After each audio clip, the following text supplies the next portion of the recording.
লাউ তো অনেক খেয়েছেন, এইভাবে একবার লাউয়ের খোসা বাটা খেয়ে দেখবেন। এটা এতটাই টেস্টি হয় যে এই একটা পদ দিয়ে এক থালা ভাত খেয়ে নেওয়া যায়। আমি রেশমি খান আপনাদের সবাইকে স্বাগত জানাই।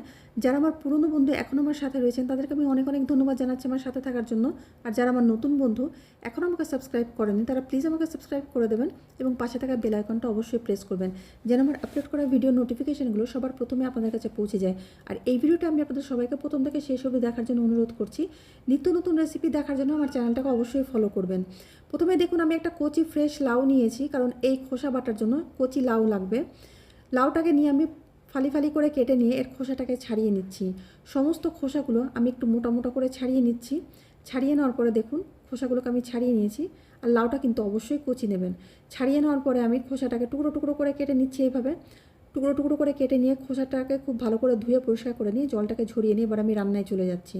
এখানে প্যান বসিয়ে নিয়েছি, দিয়ে দিলাম 1 টেবিল চামচ মতন সর্ষের তেল। তেলটাকে গরম করে নিয়ে 100 গ্রাম মতন চিংড়ি মাছ দিয়ে দিলাম। চিংড়ি মাছটাকে আমি খুব ভালো করে ধুয়ে পরিষ্কার করে নিয়েছিলাম।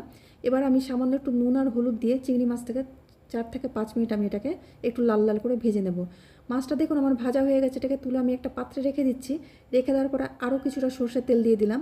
দিয়ে দেওয়ার পরে এবার আমি দিয়ে দেবো 4টে শুকনো লঙ্কা।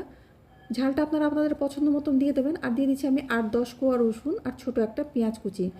এই পেঁয়াজ রসুন আর লঙ্কাটাকে 1 মিনিট একটু নাড়াচাড়া করে নিয়ে যে খোসাটাকে আমি ধুয়ে জল ঝরিয়ে রেখেছিলাম সেই লাউয়ের খোসাটা দিয়ে দিলাম। দেওয়ার পরে গ্যাসটাকে মিডিয়াম ফ্লেমে রেখে 8 থেকে 10 মিনিট সময় নিয়ে আমি এই সমস্ত উপকরণগুলো খুব ভালো করে ভেজে নেব। দেখুন আমার একটু লাল লাল করে ভাজা হয়ে গেছে, খোসাটা পেঁয়াজ রসুনটা সমস্ত খুব ভালো করে ভাজা হয়ে গেছে। এবার আমি এটাকে ঠান্ডা করে নেব। ঠান্ডা করে নেওয়ার পরে আমি একটা মিক্সার জারের মধ্যে সমস্ত উপকরণগুলো দিয়ে দিলাম। লাউয়ের খোসা পেঁয়াজ রসুন লঙ্কা যা যা ভেজেছিলাম দেওয়ার পরে এবার যে চিংড়ি মাছটা ভেজে রেখেছিলাম সেটাও দিয়ে দিলাম। দিয়ে এবার ঢাকনা দিয়ে আমি এটাকে পেস্ট করে নেব। এমনি যদি পেস্ট করতে অসুবিধা হয় সামান্য একটু জল দিয়ে দেবেন, দিয়ে পেস্ট করে নেবেন। আমি দেখুন খুব সুন্দরভাবে এটাকে আমি পেস্ট করে নিয়েছি। এবার আমি চলে যাচ্ছি পরের স্টেজে। আমি আবার তাও বসিয়ে সামান্য একটু সর্ষের তেল দিয়ে দিলাম। দিয়ে দিচ্ছি আধা চামচ কালো জিরে ফোড়ন। ফোড়নটাকে একটু নাড়াচাড়া করে যে আমি পেস্ট করে রেখেছিলাম চিংড়ি মাছ আর লাউয়ের খোসা সেই পেস্টটাকে আমি দিয়ে দিলাম।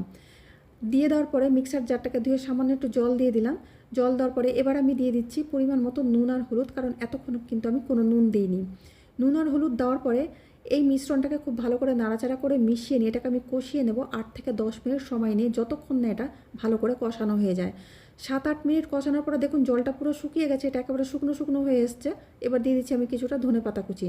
ধনেপাতা কুচি দিয়ে আরও আমি 3-4 মিনিট এটাকে কষিয়ে নেব। এটা যত ভালো কষানো হবে এটার টেস্ট কিন্তু ততটা বেশি আসবে।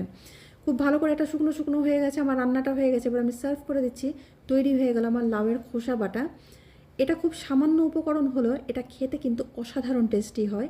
এই একটা কিন্তু পদ দিয়ে এক থালা ভাত খেয়ে নেওয়া যায়, এটা গরম ভাতের সাথে খেতে ভীষণই ভালো লাগে। তাই একবার হলেও ট্রাই করে দেখবেন আর কমেন্ট করে জানাবেন যে আপনাদের কেমন লাগলো।